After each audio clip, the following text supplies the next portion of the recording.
y'all. I'm here to share with you a few tips that I wish someone had told me when I came home with my first child about postpartum care and what you can do to make sure you are as comfortable as possible in those first few weeks that you're home from the hospital with your baby.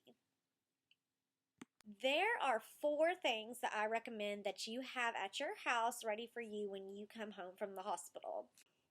The first thing you're going to need are a lot of these.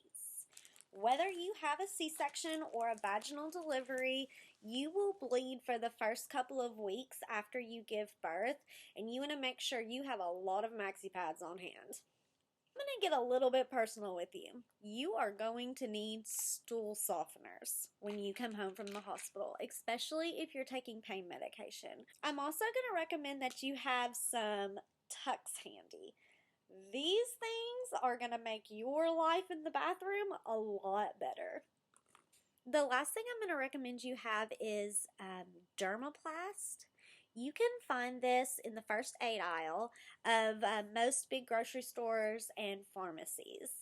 During your stay at the hospital, you will be provided with these 4 things, and I would recommend asking to take some of them home because, hey, who doesn't like free stuff? But they're going to be a little bit stingy about it, so have your own at home because they're not going to provide you with a lot. You can use the tucks in 2 different ways. One is just for wiping after you go to the bathroom, but also you can take them and line them up on your pad like this all the way down, and it's just a nice easy way to get some relief from the pain that you will be experiencing. The last thing I'm going to talk about is how to make some cooling pads. While in the hospital, they're going to give you some cool pads. You like shake them and they get cold and they feel fantastic. Ask your nurse to give you some of these cool pads when you go home. They will probably give you a few, but again, like anything else, they're going to be stingy about it and you're going to be left wishing that you had some more after you've used the ones that they've provided for you. The ones I'm going to show you how to make have 3 ingredients.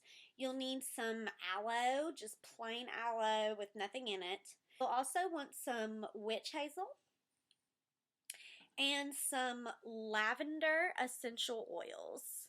Lavender is used to promote healing, ease pain, and prevent scarring. It's one of those all-around good oils to have with you.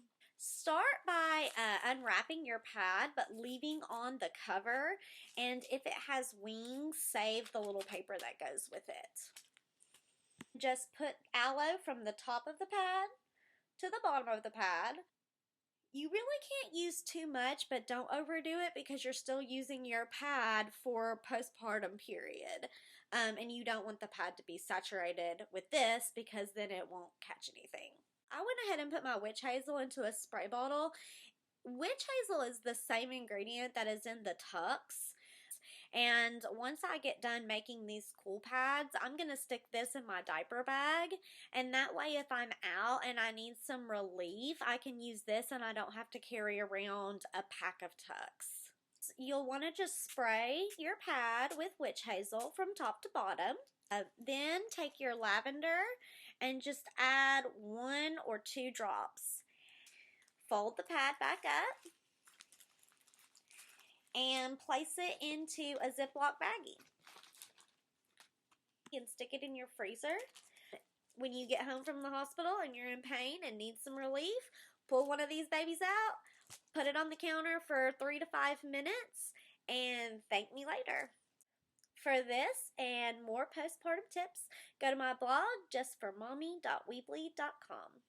And above all, remember, when your vagina is on fire, you can look down at your baby and know that pain will only last for a few weeks, but the love for your child will last forever.